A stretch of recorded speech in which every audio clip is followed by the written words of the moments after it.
Seja bem-vindo ao culto da Missão Batista Comunhão. Que você possa ser abençoado por Deus com tudo que preparamos para você neste culto. Nós preparamos uma palavra para que o seu coração possa ser edificado pelo aprendizado das Escrituras. Nós preparamos também alguns louvores para que você tenha o seu coração aquecido pelos louvores que rendemos ao Senhor. Enfim, que você possa ser muito abençoado através deste culto que nós preparamos para servir você, a igreja. Que Deus te abençoe, tenha um bom culto.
Boa noite, irmãos. Boa noite, irmãos, tudo bem? Hoje a leitura bíblica nossa está em Efésios, capítulo 4, de 1 a 6. Rogo-vos, pois, eu, o prisioneiro no Senhor, que andeis de modo digno da vocação a que fostes chamados, com toda humildade e mansidão, com longanimidade, suportando-vos uns aos outros em amor, esforçando-vos diligentemente por preservar a unidade do Espírito no vínculo da paz. Há somente um corpo e um Espírito, como também fostes chamados numa só esperança da vossa vocação. Há um só Senhor, uma só fé, um só batismo, um só Deus e Pai de todos, o qual é sobre todos, age por meio de todos e está em todos. Amém. Amém. Eu vou estar fazendo uma oração agora. Senhor, quero primeiramente agradecer, ó Pai, por este dia, Pai. Agradecer porque o Senhor tem nos sustentado, ó Pai. Agradecer porque o Senhor tem estado conosco, ó Deus, neste momento tão delicado, tão Amém. difícil, ó Deus, que estamos passando, ó Pai. Obrigada porque o Senhor tem cuidado de cada irmão, ó Deus, dessa igreja.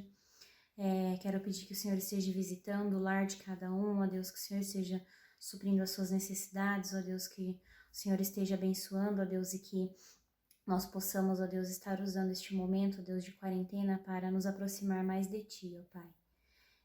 Quero te pedir também pelo culto desta noite, ó Pai, que a mensagem venha de encontro com os nossos corações e que todos os cânticos, ó Deus, todas as leituras bíblicas e tudo que for feito seja para a honra e glória do Seu nome. Muito obrigada por tudo, em nome de Jesus. Amém. Amém.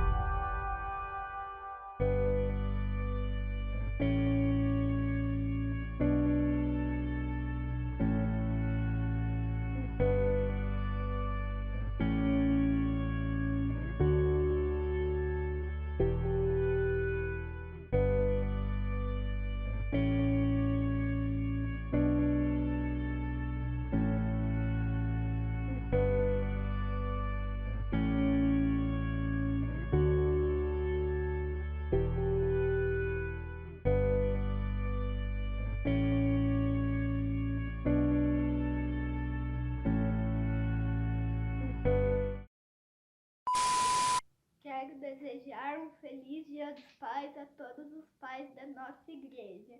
Que Deus derrame ricas bênçãos na vida de cada um, especialmente para meu pai. Deus te abençoe, Pai. Estamos aqui para homenagear nosso querido papai. Papai, feliz Dia dos Pais, nós te amamos. Feliz Dia do Pai, eu amo você. Papai, feliz Dia dos Pais, eu te amo. No Dia dos Pais eu vou te dar um presente mais lindo do que o meu. O que você vai querer?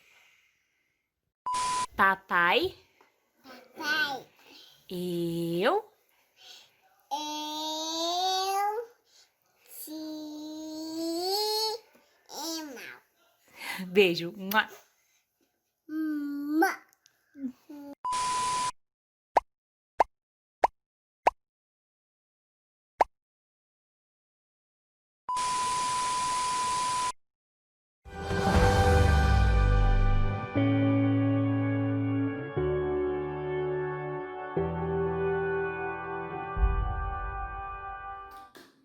Olá, queridos irmãos, chegou o momento da nossa mensagem, mas antes da gente começar, eu queria parabenizar todos os pais que nos assistem aqui nesse momento. Se você está assistindo isso em outro dia, então deixa eu te contextualizar, esse culto foi projetado, foi gravado todo para o Dia dos Pais, né? Exatamente dia 9 de agosto desse ano 2020. Então eu quero parabenizar todos os pais por esse dia tão especial, que Deus continue concedendo sabedoria a todos vocês, que vocês possam ser sempre grandes exemplos e grandes objetivos, na realidade, para os seus filhos, para toda essa geração que está por vir. Que Deus os abençoe ricamente. Vamos agora para a nossa mensagem, vamos conversar sobre a palavra de Deus, vamos aprender sobre a Bíblia agora. Pegue sua Bíblia, nós vamos precisar muito dela. Abra sua Bíblia lá em 2 Tessalonicenses, segunda carta de Paulo aos Tessalonicenses. A gente vai meditar hoje no capítulo 1 ainda, mas os versículos 11 e 12. 2 Tessalonicenses, capítulo 1, versos 11 e 12, né? Nós vamos, todo esse mês de agosto, conversar sobre essa carta. Essa carta que é tão curtinha, apenas 3 capítulos, muito rápida para ser lida, mas que possui lições tão preciosas para as nossas vidas, né? Paulo fala de assuntos ali que às vezes não são muito abordados. Na realidade, assim, são assuntos que Paulo trabalha, que naquela carta para os Tessalonicenses, um assunto que está sendo tão bem abordado, que serve de base para diversas doutrinas do apóstolo Paulo, doutrinas bíblicas que Paulo discorre em todas as suas cartas, né? Então, nós vamos destrinchar tudo isso. Hoje nós vamos olhar para esses 2 versículos. 2 Tessalonicenses capítulo 1, versículos 11 e 12, e nós vamos obter algumas lições aí que Paulo quer nos ensinar com tudo isso, né? Então, 2 Tessalonicenses, o capítulo 1, versos 11 e 12, vai ser projetado aí para você na Nova Almeida Atualizada, diz assim o texto. Por isso, também não cessamos de orar por vocês, pedindo que o nosso Deus os torne dignos da sua vocação e cumpra com poder todo o propósito de bondade e obra de fé, a fim de que o nome do nosso Senhor Jesus seja glorificado em vocês e vocês sejam glorificados nele, segundo a graça do nosso Deus e do Senhor Jesus Cristo. Amém. Paulo, em suas cartas, ele traz muitos princípios às igrejas, né? A igrejas que ele acompanhava, igrejas que ele já havia visitado, a igrejas que ele conhecia de alguma forma, estavam aí no seu entorno, né? Essas igrejas, às vezes, eram igrejas que ele havia plantado, havia iniciado pelo seu trabalho na cidade. Paulo, ele ia a uma cidade, passava ali algum tempo, iniciava uma congregação, deixava uma liderança, depois ele precisava partir para outra cidade fazer o mesmo trabalho, né? Então, nessa sua trajetória, em toda essa carreira de Paulo, ele tinha muitas congregações que ele havia plantado e que ele prestava algum tipo de auxílio, né? Outras congregações, às vezes, eram fruto de um trabalho que não foi diretamente de Paulo, mas que ele também prestava algum tipo de apoio e mantinha esse contato através de suas cartas, né? E é muito interessante que Paulo, por muitas vezes, nas suas cartas que nós temos aqui na Bíblia, nós vemos que Paulo ele registra algumas orações que ele fazia por essas igrejas, né? Principalmente o conteúdo das suas orações por aquela igreja. Às vezes Paulo registra algo como se fosse uma oração por escrito. Às vezes Paulo registra o conteúdo das suas orações, né? Dizendo, nós oramos por vocês por isso, por isso, por isso, por aquilo, né? Assim como nós vemos aqui nesse texto que nós lemos em 2 Tessalonicenses 1, de 11 a 12, né? É uma dessas orações que Paulo registra o conteúdo da sua oração por aquela igreja específica. E essas orações de Paulo, elas exprimem o desejo do apóstolo às igrejas. Qual era o desejo que ele tinha para as igrejas? Qual era o ideal que ele via para aquela igreja, né? Algo que aquela igreja deveria buscar, algo que ele está pedindo a Deus que realize no meio daquele povo, né? Então, por isso que essas orações possuem lições muito importantes para a nossa vida. As orações registradas nas cartas de Paulo possuem fundamentos muito importantes que devem ser perseguidos pela igreja ainda hoje, né? Possuem fundamentos, lições muito preciosas para a vida de todo cristão, para a vida de toda a igreja. E é justamente isso que nós vamos olhar um pouco nessa noite. Vamos olhar para essa oração de Paulo, registrada em 2 Tessalonicenses capítulo 1, versículos 11 e 12, e vamos encontrar aqui fundamentos preciosos para a nossa vida cristã, fundamentos preciosos para a nossa igreja, né? O primeiro fundamento que nós encontramos aqui é o fundamento da referência, né? O conteúdo da oração de Paulo aqui por essa igreja em Tessalônica nos ensina sobre referência. Mas o que é isso? O que significa referência? Como muitas outras palavras da nossa língua portuguesa, irmãos, referência é um termo que possui alguns significados diferentes. Isso significa que nós podemos usar a palavra referência em algumas áreas diferentes, em alguns contextos diferentes, né? Mas uma forma muito comum de se usar referência, e é essa forma que eu gostaria de utilizar nesse momento, é usar esse termo como sinônimo de modelo.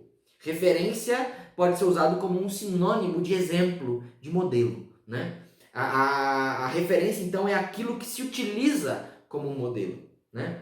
Nós dizemos que eu peguei uma referência ali, ou essa pessoa é uma referência para mim, quer dizer que é um modelo para mim, e eu peguei aquilo como um modelo para aquilo que eu estou fazendo aqui, né? Isso que significa referência, é esse sentido que eu gostaria de dar, que eu gostaria de utilizar na realidade aqui nesse fundamento. E em toda a nossa vida, irmãos, nós fazemos uso de diversas referências, né? Fazemos uso de elementos e fundamentos que nós utilizamos como referência, ou seja, como modelo para alguma tarefa que nós vamos realizar, ou então para algum ideal que nós estamos formando, né? Nós sempre vamos usar algumas referências para nós, seja a frase que alguém disse, um pensamento, às vezes um livro, né? Um ensinamento, às vezes até atitudes servem para nós como referências. Eu vi como aquela pessoa agiu naquela situação e eu aprendi diante disso que em uma situação parecida eu preciso agir da mesma forma. Significa que eu usei aquela situação, aquela atitude que uma outra pessoa teve como referência para a minha vida. E isso acaba me moldando de alguma forma, né? A conclusão que eu queria trazer é que as nossas referências, elas nos moldam de alguma forma. As nossas referências, elas moldam a nossa identidade, elas moldam quem nós somos, né? Nós devemos muito sobre quem somos às referências que temos, né? A gente consegue muitas vezes saber, no meio da teologia é exatamente isso, nós conseguimos saber qual é a linha, qual é até mesmo às vezes o nível de conhecimento que certo estudioso, certo até pastor tem, com base nas suas referências, com base em quais autores ele utiliza, quais livros ele cita, quais, sei lá, diversas coisas, né? Quais outros livros, outras teologias que ele utiliza e cita nas suas pregações, ou então nas suas mídias sociais, coisas do tipo. Nós conseguimos saber muito sobre aquela pessoa, sobre aquele estudioso, teólogo ou pastor, somente com base nisso. Porque as nossas referências nos moldam. As nossas referências dizem muito sobre quem nós somos. E nós devemos muito a elas, né? Nós devemos quem nós somos às nossas referências, né? E Paulo ele fala sobre referência à vida cristã diversas vezes em suas cartas, inclusive aqui em 2 Tessalonicenses, lá no versículo 11, né? 2 Tessalonicenses 1:11 diz assim: por isso, também não cessamos de orar por vocês, pedindo que o nosso Deus os torne dignos da sua vocação, né? Somente esse início aqui do versículo 11. Aqui nós vemos que Paulo está escrevendo acerca do conteúdo das suas orações por aquela igreja, e uma parte importante das suas orações por ela era que Deus tornasse aqueles irmãos, tornassem eles dignos de sua vocação, ou então dignos de seu chamado, né? É isso que significa a vocação. Um sinônimo da vocação mencionado aqui por Paulo é chamado, né? Paulo então ora, pede a Deus que Deus os faça dignos do seu chamado para eles, né? Deus chama esse povo para uma tarefa específica e aí Paulo pede para que Deus os torne dignos disso, né? Para que Deus considerasse eles dignos de alguma forma nisso, né? E é bastante interessante aqui nós olharmos para esse conceito de dignidade que é apresentado aqui por Paulo. É muito interessante olharmos para isso, porque sempre que a Bíblia, no Novo Testamento principalmente, menciona esse contexto de dignidade, a ideia é algo que é apropriado, né? Essa é uma ideia que vem lá das raízes da língua que esse texto foi escrito, que é a língua grega. A palavra utilizada aqui para dizer que é digno, né? Que Deus os tornasse dignos, a palavra utilizada aqui, ela tem uma raiz em um objeto. Ela surge, na realidade, para falar a respeito de um objeto que é uma balança de contrapeso. Eu não sei se você conhece esse objeto, né? Mas uma balança de contrapeso é um objeto, é uma balança, na realidade, muito antiga. que se utilizava. É uma haste que você tem nela uma outra haste, na realidade é um poste e uma outra haste aqui em cima, e você tem pratos pendurados de cada lado, né? E aí você colocava um objeto a ser pesado, e aí você ia colocando pezinhos do outro lado, e aí até o objetivo era igualar isso aqui. Quando a balança ficava reta, quer dizer que o peso que você colocou corresponde ao peso do objeto que você está querendo pesar, do objeto que você está querendo descobrir qual é o peso dele, né? E então, onde que entra essa palavra, esse conceito de dignidade ou de algo apropriado, né? Quando a balança ela atingia o nível, quando a balança estava reta, ela estava apropriada, né? É daí que vem essa ideia de dignidade. Dignidade é estar apropriado. Apropriado a quê? A referência que foi dada. Qual é a referência que foi dada? Aquele peso. O peso que foi colocado ali. Eu quero descobrir quanto que pesa, por exemplo, aqui, essa caneca. Eu estava tomando café nela há pouco. Então essa caneca aqui. Eu quero descobrir quanto que essa caneca pesa. Eu coloco aqui na balança. E aí quando eu colocar na balança, ela vai pesar para baixo. Aí eu preciso colocar outros pezinhos ali até ela ficar igual. A quantidade de peso que eu coloquei é o peso disso aqui, né? E quando está assim, está apropriado. Qual é a minha referência? Os pesos que eu coloquei aqui. Ela está apropriada à referência que foi dada, à referência que foi proposta, ao padrão que foi estabelecido, né? Então perceba aqui que a oração de Paulo pela igreja é que ela esteja apropriada à referência que foi dada por Deus. É isso que ela ser tornada digna da vocação. Deus dá uma referência. E Paulo pede que Deus faça da igreja apropriada a essa referência. Digna diante dessa referência. E aí a pergunta é, qual é essa referência? Qual que é a referência dada por Deus? A referência dada por Deus é a vocação da igreja. É a vocação que Deus deu para a igreja. É o chamado que Deus deu à igreja. É o chamado que Deus faz à igreja, né? A igreja é um povo chamado por Deus. Essa é a vocação. Mas chamado para quê? Para ser um povo santo. A igreja é povo de Deus, chamado para viver em santidade. Essa é a vocação da igreja. Chamado para ser um povo separado, né? Interessante que a palavra igreja significa isso. Significa que são aqueles que são chamados para fora do mundo. Chamados para serem separados do mundo. É daí que vem a palavra igreja, como nós usamos, né? Então, a igreja, ela tem uma vocação que Deus deu para ela. Essa é a referência. E aí, Paulo quer que a igreja atenda a essa referência. Que a igreja esteja apropriada a essa referência, que é uma vida de santidade, né? Essa precisa ser nossa referência. Esse precisa ser o nosso modelo, uma vida de santidade. Esse precisa ser o nosso objetivo. Uma vida de santidade, uma vida santa, uma vida que é separada de toda a contaminação que existe no mundo. Essa é a referência que Deus nos dá. Essa é a vocação que Deus deu à igreja. E essa referência, essa vocação que nós temos, ela deve moldar quem nós somos. Ela deve moldar a forma como nós nos vemos também. Quando a nossa referência é aquilo que Deus nos chama para fazer, quando a nossa referência é aquilo que Deus dita para nós, então isso muda a forma como nós nos vemos. Muda a forma como nós enxergamos o nosso próprio propósito de vida. Isso melhora completamente a nossa identidade. Tem um impacto gigantesco na nossa identidade, né? Porque quando a nossa referência é aquilo que Deus definiu para nós, então não importa como que as pessoas nos veem, entende? Se a nossa referência é o que Deus fala, se a nossa referência de vida, ou seja, nosso modelo de vida, o nosso objetivo na nossa vida, for aquilo que Deus diz para nós, não importa como que as pessoas nos veem. Não importa as referências que as outras pessoas nos dão, né? Não importa.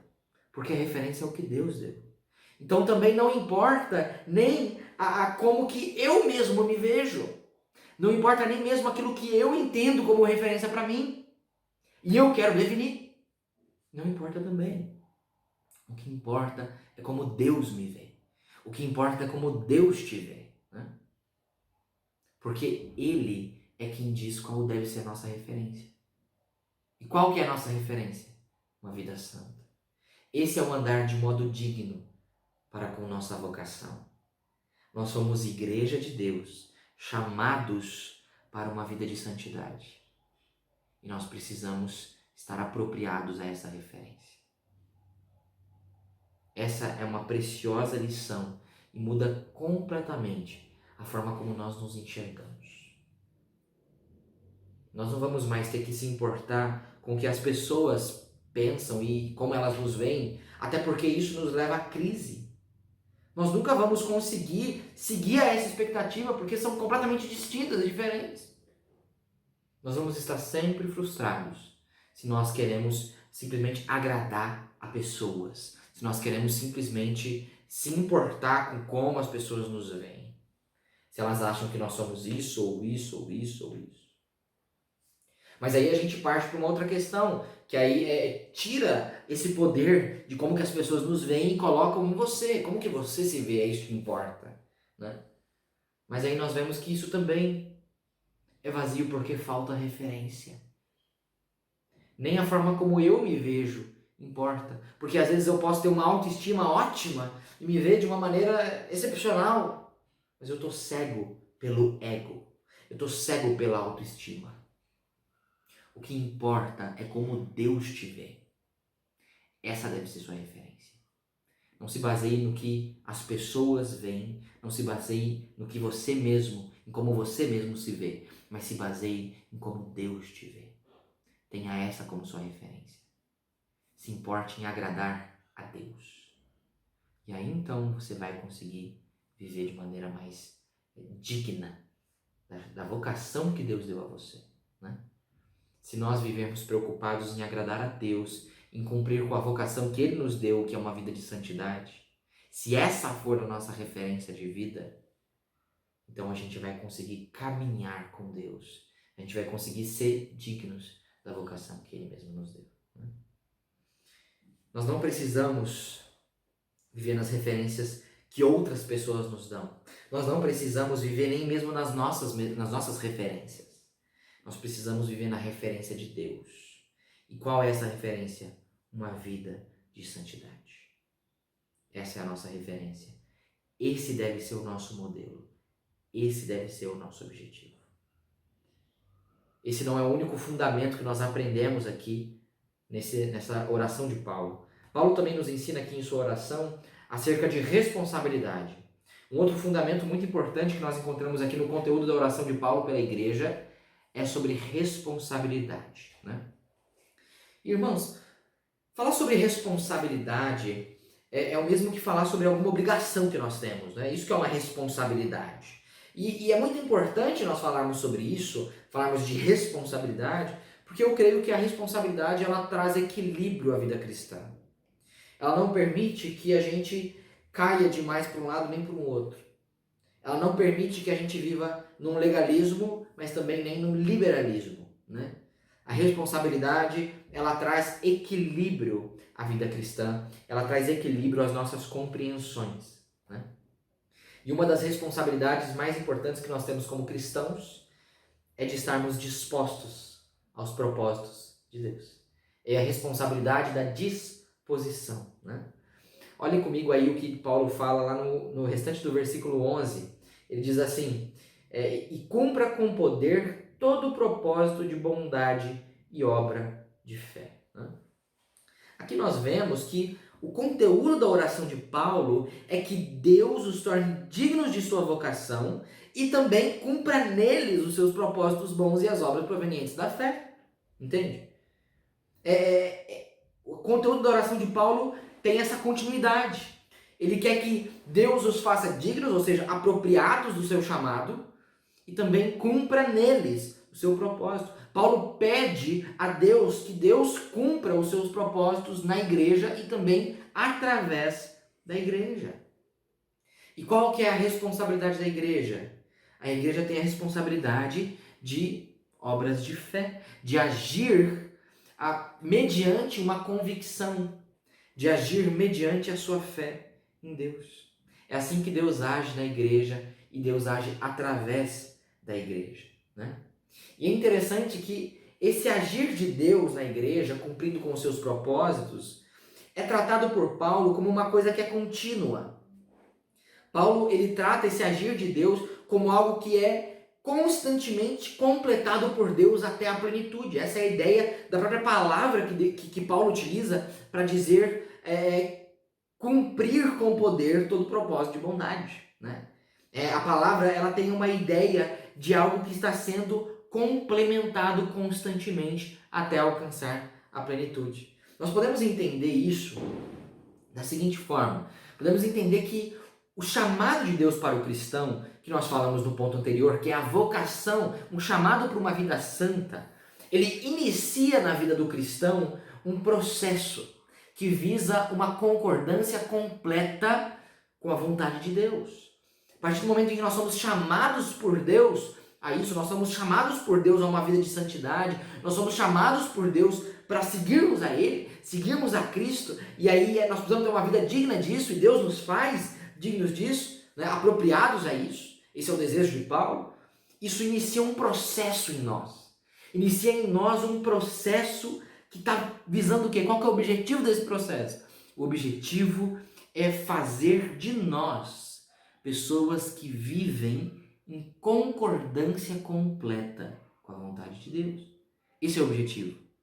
É estarmos completamente concordantes com a vontade de Deus, né? A oração de Paulo é para que Deus complete esse processo. É para que Deus cumpra isso até a plenitude, né? De uma forma poderosa. Por isso que ele fala que Deus cumpra com poder todo o propósito, né? De uma forma poderosa, Deus ele vai cumprindo esse propósito em nós, para que cheguemos à plenitude da vontade dele, né? E como que esse propósito ele é visto na vida da igreja? Como que esse propósito é visto na vida de um cristão? Através das obras de fé, que são ações que provêm da fé, ações provenientes da fé que temos, né? É muito interessante quando vemos essa realidade de Deus cumprindo os seus propósitos, nós podemos perceber que mesmo ao olharmos para a soberania de Deus, né, que é Deus cumprir seus propósitos, mesmo olhando para a soberania de Deus, nós somos revestidos de responsabilidade. Mesmo quando nós olhamos para um Deus que é completamente soberano, Ele ainda assim nos dá diversas responsabilidades na vida cristã. E uma importantíssima responsabilidade que Deus nos dá é a da disposição.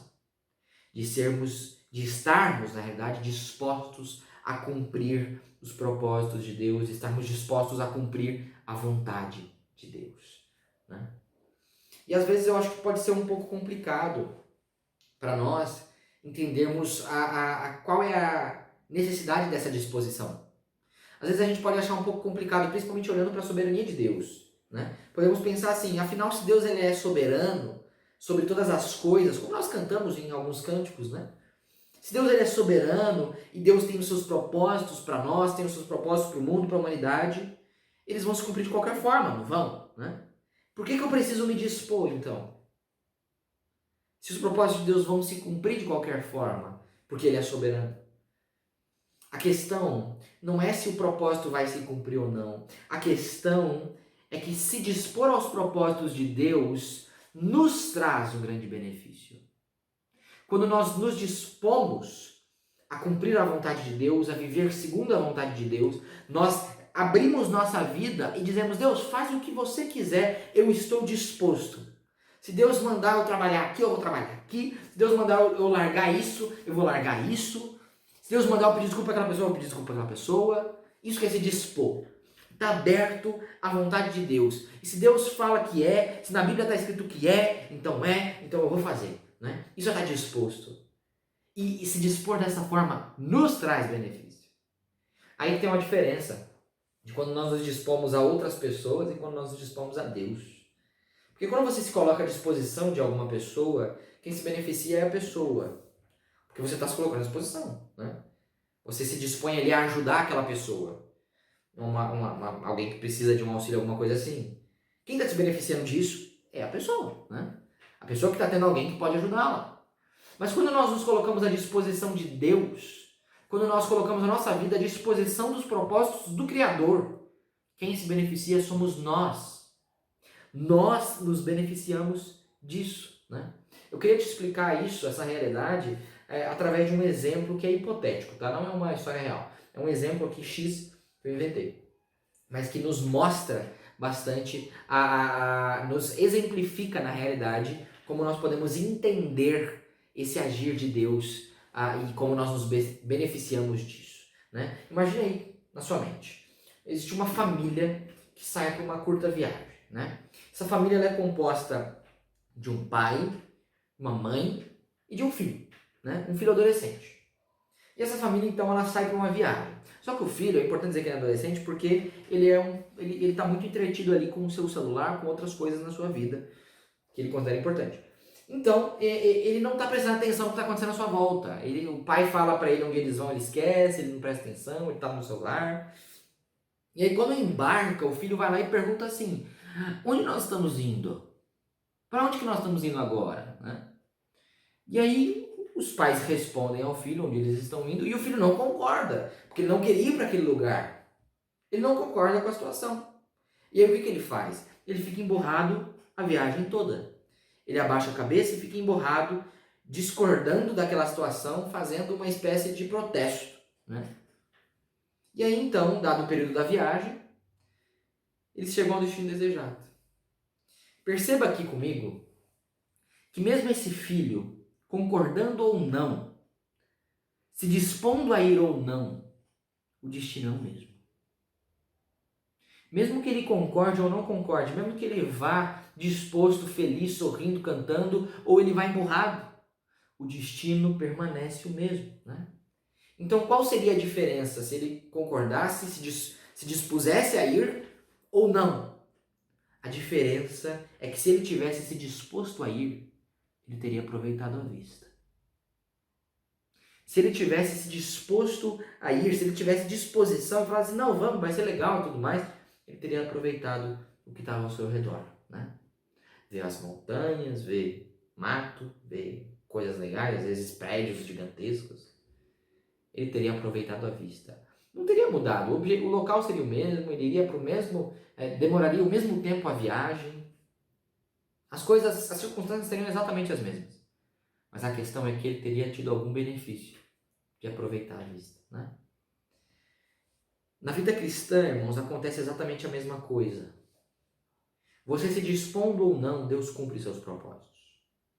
Você se colocando disponível à vontade de Deus, você se colocando à disposição do Pai, ou não, Deus faz o que Ele quer fazer. Deus ele cumpre os seus propósitos apesar de tudo isso. Só que quando nós nos dispomos à vontade de Deus, quando nós nos colocamos à disposição do Senhor para fazer os seus propósitos através da nossa vida e apesar das nossas vidas, nós nos beneficiamos disso, porque nós somos abençoados por simplesmente sermos ferramentas das mãos do Criador. Nós somos abençoados por isso, por termos o privilégio de Deus ter nos usado para cumprir os seus propósitos, de Deus ter agido apesar de nós mesmos, apesar dos nossos pecados, apesar das nossas falhas.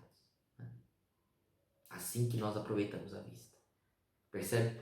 Quando nós nos dispomos à vontade de Deus, quando nós nos dispomos a cumprir os propósitos de Deus, como Paulo ora por aquela igreja, para que Deus cumpra os seus propósitos naquela igreja, seus propósitos bondosos, propósito de bondade.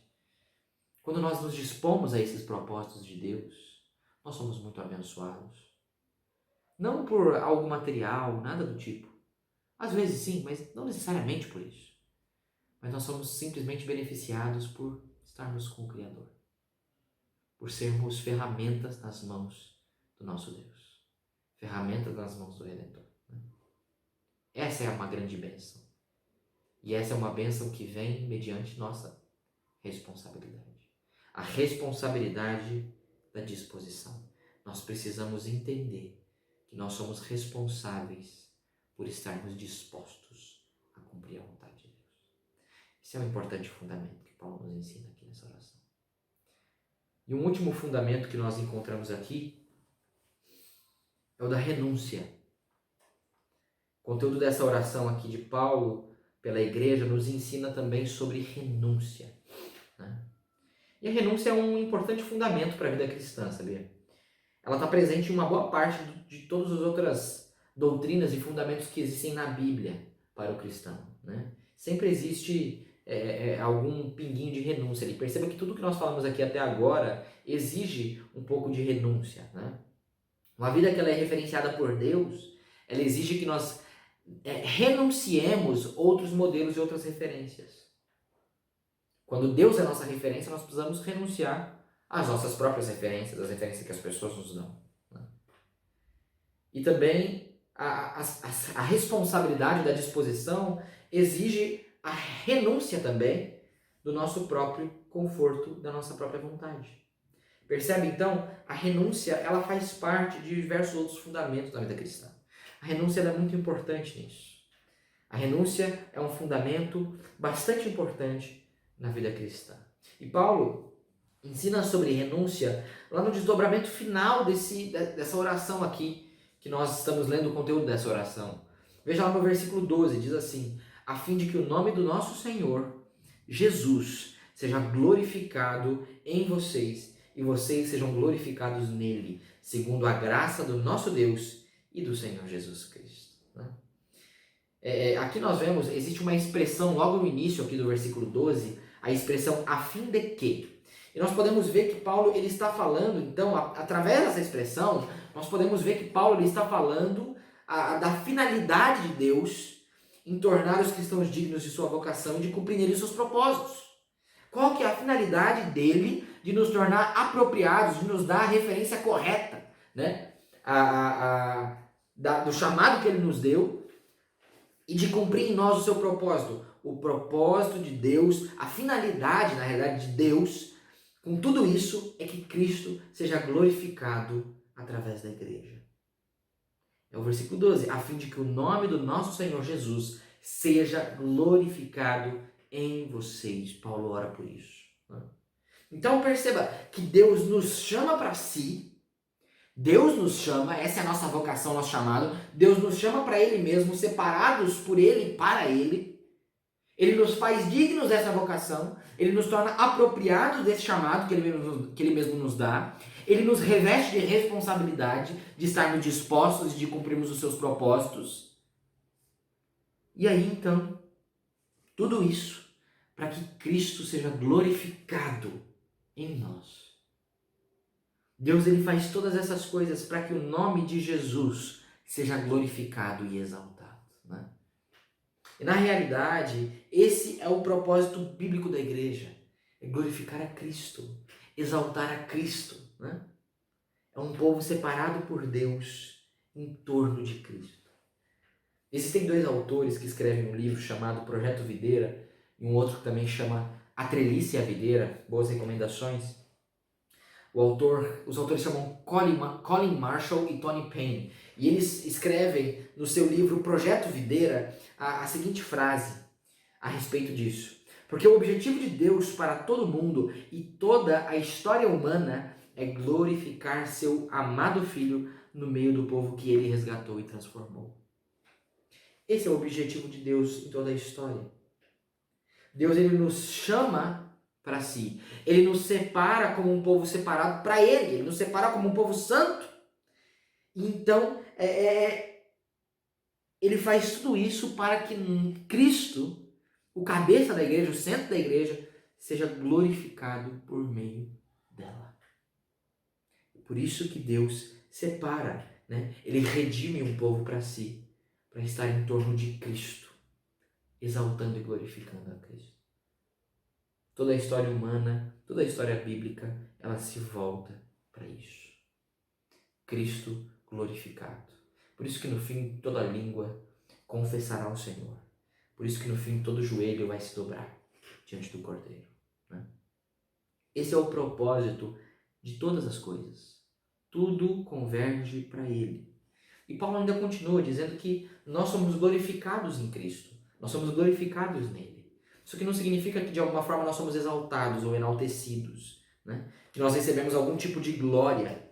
Mas sim quer dizer que em Cristo exaltado e glorificado, nós, como um povo remido por Deus, em torno de Cristo, nós seremos abençoados com um corpo glorificado. Nós seremos abençoados com esse corpo sem essa mácula chamada pecado, para estarmos eternamente com Cristo, desfrutando da sua presença prazerosa. Isso é sermos glorificados em Cristo. Nós somos glorificados porque é em torno de Cristo, tendo Cristo como nosso Senhor, como nosso único e suficiente Salvador, e tendo Ele como o único glorificado em nossa vida, em um dia nós vamos ser abençoados por Deus com um corpo glorificado. Para quê? Para que possamos viver na sua presença eternamente.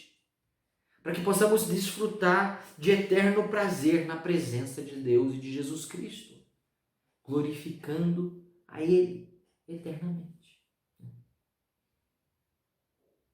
É assim que Paulo diz que nós somos glorificados em Cristo, somente nele, né?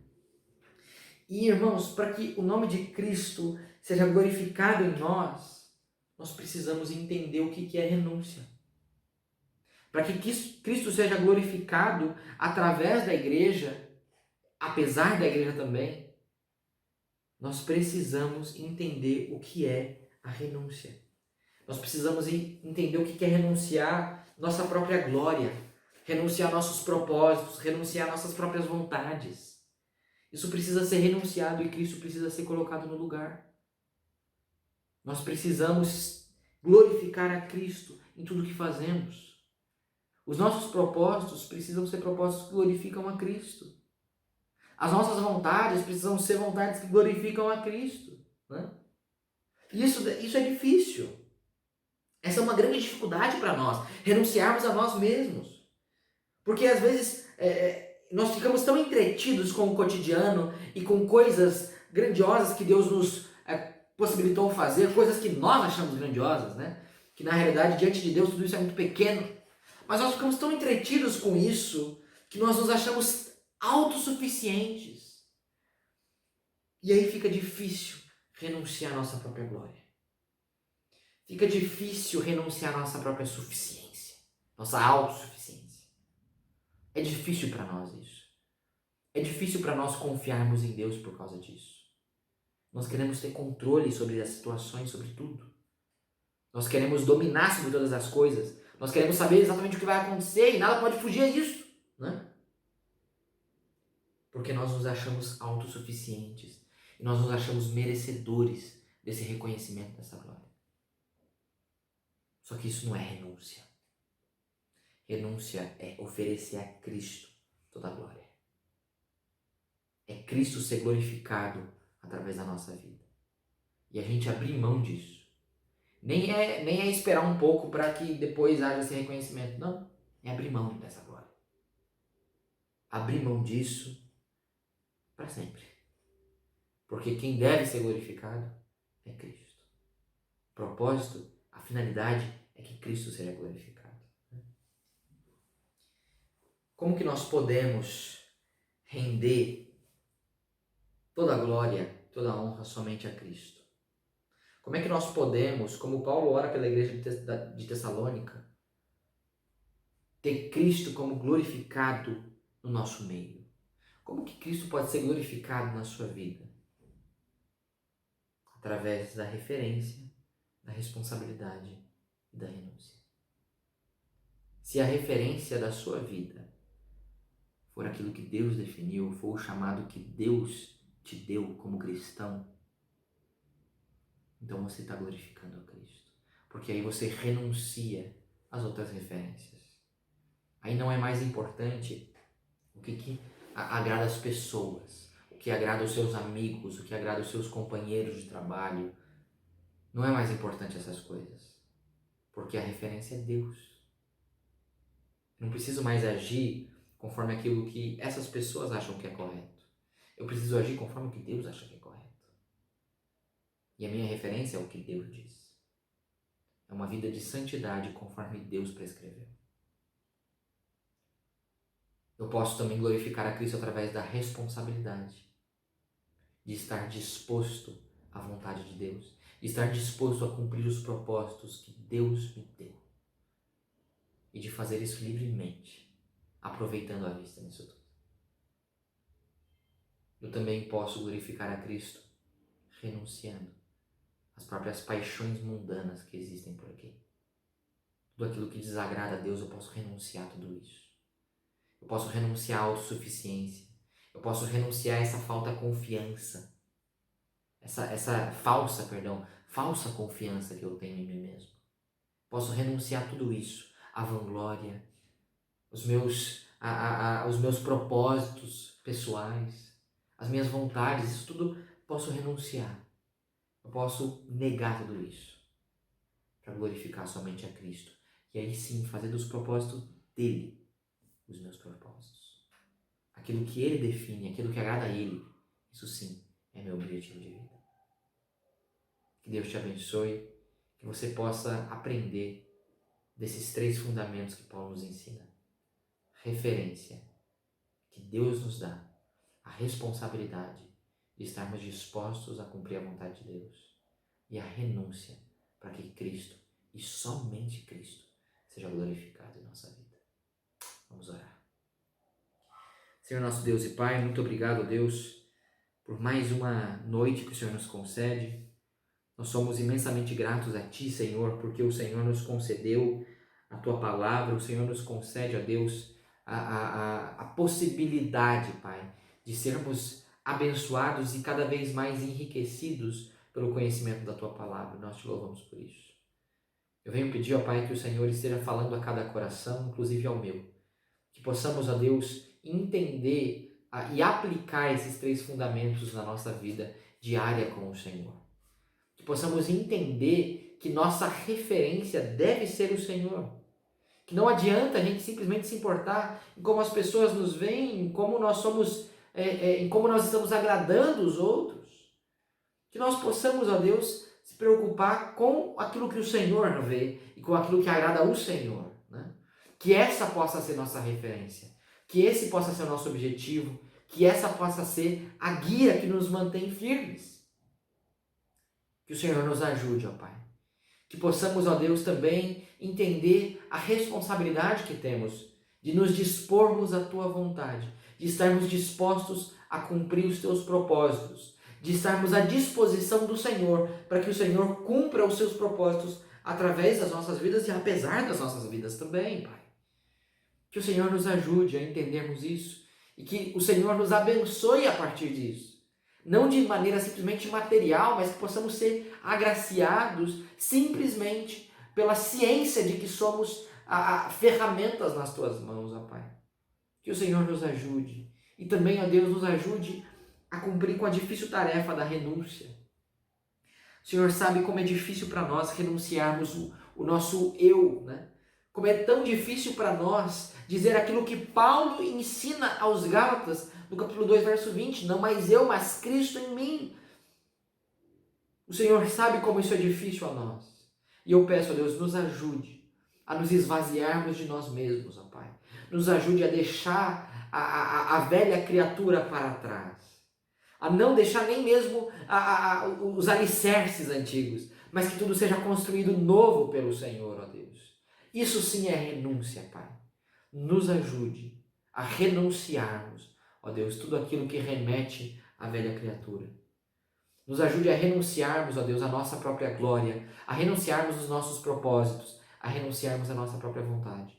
E que possamos dirigir tudo isso ao Senhor, para que Cristo seja glorificado através das nossas vidas, ó Pai. Que em tudo aquilo que fazemos, tudo aquilo que nós pensamos, tudo aquilo que nós falamos, Cristo e somente Cristo seja glorificado, ó Pai. Essa é a minha oração, que o Senhor nos ajude a aplicarmos esses 3 fundamentos. No nome santo de Jesus que eu peço, também peço por toda a igreja. Amém e amém.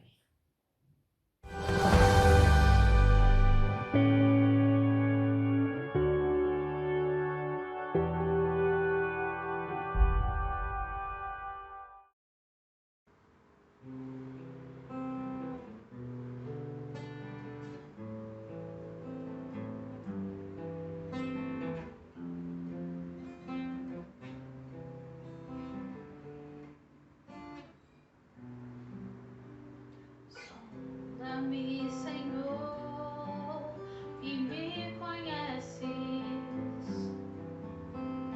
Quebranta o meu coração. Transforma-me conforme a tua palavra. E enche-me até que em mim se ache só ti. Então,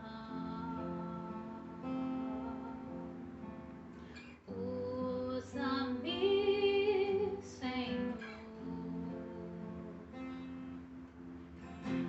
Usa-me como um farol que brilha à noite, como ponte sobre as águas, como abrigo no deserto, como flecha que acerta o alvo. Eu quero ser usado da maneira que te agrade em qualquer hora e em qualquer lugar.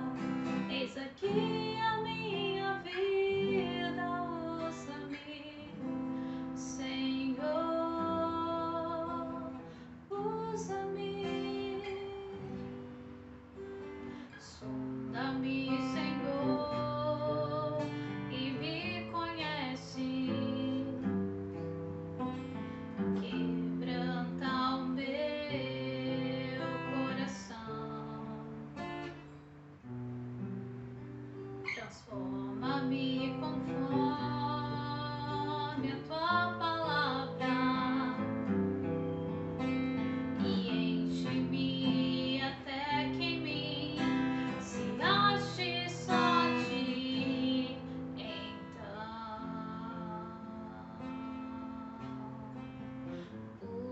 usa-me,